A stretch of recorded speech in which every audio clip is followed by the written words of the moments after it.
Hello bachcho, let's read out a question first.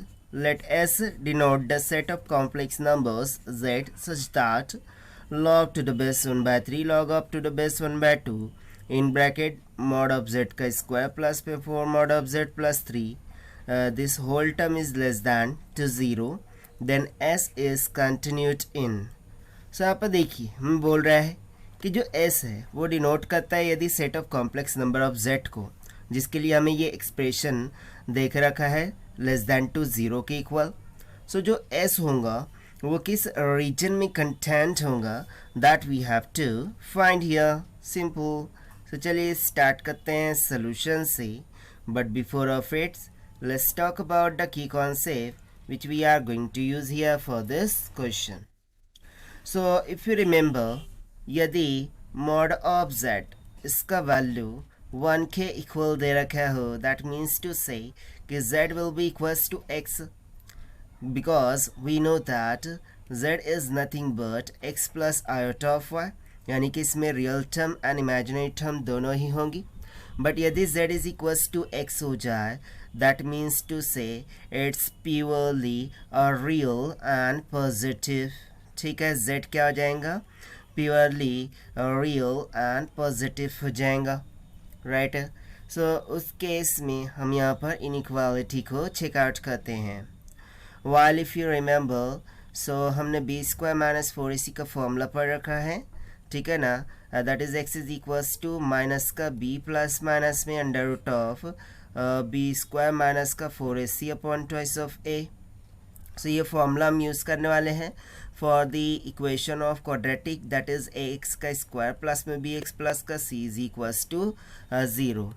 So start करते हैं हम फिर सोल्यूशन से. तो सबसे पहले मैं एक्सप्रेशन लिख लेता हूँ कि log of to the base 1 by 3 in bracket log of to the base 1 by 2 into the bracket mod of z का स्क्वायर प्लस में 4 मॉड ऑफ z प्लस में 3 दे रखा है. And this whole expression is less than to what? That is 0. Right?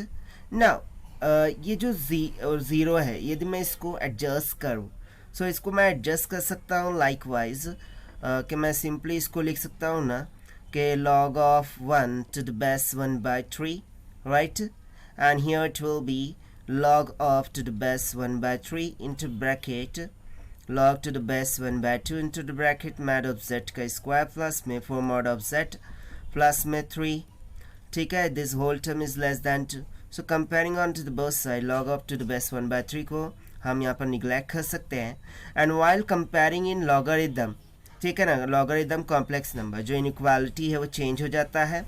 So it will simply become log of to the base 1 by 2 in bracket mod of z का square plus में 4 mod of z plus में 3 हो जाएगा. Right. And this whole term will be greater than 2 1 हो जाएगा. Right. Now again what I will do, I will simply say log of to the base 1 by 2 into the bracket mod of z का square plus में 4 mod of z plus में 3. इसको हम as it is रखते हैं. और देखिए again मैं यदि कंपैरिजन कर रहा हूँ, तो इसको मैं इनइक्वालिटी को चेंज करूँगा and then I will write log of to the base 1 by 2, और यहाँ पर भी क्या होगा 1 by 2. ठीक है ना? यहाँ पर बेसिकली 1 by 2 नहीं, इसको हम 1 by 2 टू द पावर 1 इस तरीके से लेना होगा. log of 1 by 2 to the power 1, तभी हमें क्या मिलेगा? 1 मिलेगा. राइट. सो देखिए comparing on both side the terms, so inequality already हमने चेंज करके लिखा है. सो मॉड ऑफ z का स्क्वायर प्लस में 4 मॉड ऑफ z प्लस का 3, ये the whole term will be less than 2 1 by 2, क्योंकि देखिए ना 1 by 2 का पावर क्या हो गया है? 1 हो गया है. मैंने सिंपली यहाँ पर एडजस्टमेंट किया है और कुछ भी नहीं. Not taking 2 to that side, so it will become 2 mod of z का स्क्वायर प्लस में 4 2 ज़ा 8 times of mod of z plus में 3 2 ज़ा 6, और 1 इधर आके सब्ट्रैक्ट कर जाएगा तो लेस दैन 2 क्या हो गया? 0 हो गया. Now for the value of mod of z as a real and positive number that we have seen according to the concept, I can write कि यहाँ पर एक हमें क्वाड्रेटिक इक्वेशन मिल जाएंगी कि 2 mod of z का स्क्वायर प्लस में 8 mod of z plus में 5, this will be less than 2 0. Right. ना यदि मैं यहाँ पर डिस्क्रिमिनेंट की वैल्यू फाइंड आउट करूँ, so it will be equals to b square minus का 4ac, so that should be equals to 8 8 64 minus में 4 पंची 20 20 दूनी 40, यानी कि हो जाएगा 40 माइनस का 40, राइट। सो ये कितना निकल के आएंगे बोलिए 24 ना, 24 is greater than to zero, greater than to zero, यानी कि इसके कुछ सॉल्यूशन होंगे। सो लेट मी चेक, इसके रियल नंबर ऑफ सॉल्यूशंस होंगे।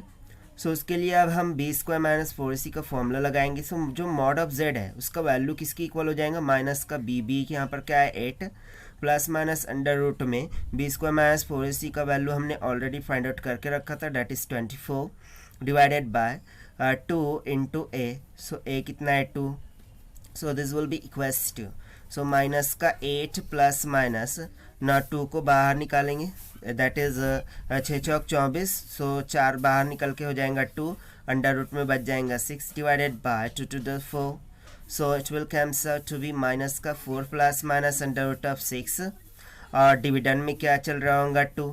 सो यदि मैं इसको नंबर लाइन पर दिखाऊँ आपको, सो यहाँ पर लेट सपोज कि इस तरीके से नंबर लाइन होंगी। सो नंबर लाइन पर यहाँ पर मैं बोल देता हूँ माइनस का 4 माइनस का अंडर रूट 6 बाय 2, ये क्या होगा निगेटिव होगा, यहाँ पर फिर पॉजिटिव, और यहाँ पर होगा माइनस का 4 प्लस में under root of 6 divided by 2, right. So यहाँ से मुझे सिंपली मॉड ऑफ जेड की वैल्यूज़ क्या क्या मिल रही है, एक तो माइनस का 4 माइनस का अंडर रूट 6 डिवाइडेड बाय 2, और सेकंड वैल्यू क्या मिल रही है माइनस का 4 प्लस में under root of 6 divided by 2, right. So यदि मैं यहाँ से range of mod of z को डिफाइन करूँ, so it will be greater than two minus का 4 माइनस का अंडर रूट 6 डिवाइडेड बाय 2 हो जाएगा, एक तो ये हो गया, और लेस दैन टू माइनस का 4 प्लस में under root of 6 divided by 2 की इक्वल ना अंडर रूट 6 का वैल्यू ग्रेटर दैन क्या होगा, ऑब्वियस सी बात है ये लेस दैन टू माइनस 4 ही होगा, यानी कि ये वैल्यू भी मुझे निगेटिव मिलने वाली है, ये वैल्यू भी निगेटिव मिलने वाली है। दैट मीन्स टू से कि जो मॉड ऑफ जेड का वैल्यू है वो निगेटिव रहेगा, that means it will be less than टू और इक्वल्स टू 0 होगा। यदि मॉड ऑफ जेड का वैल्यू लेस दैन और इक्वल्स टू 0 है, निगेटिव है, तो इससे हमें क्या समझ में आ रहा है कि there is no solution of z, right. तो यहाँ से हम सिंपली लिख सकते हैं नो सॉल्यूशन, ठीक है, यहाँ पर हम सिंपली लिख सकते हैं no solution. So simply I can say that for mod of z, यदि नो सॉल्यूशन है तो उसको हम नल से डिफाइन करते हैं, और नल को हम रिप्रेजेंट करते हैं फाइ से। सो मॉड ऑफ जेड यहाँ से कितना हो गया फाइ के इक्वल, दैट इज नल के इक्वल। सो यही हो गया हमारा आंसर जो कि हमने सॉल्व किया है by using the concept of mod of z equals to 1। If यदि z is equals to x हो, सो उसमें सिर्फ रियल एंड पॉजिटिव पार्ट्स होंगे, इस तरीके के कॉन्सेप्ट से। Now let us take the option. So option D will become correct. So this is the required solution. I hope you understood well. Best of luck. Thank you.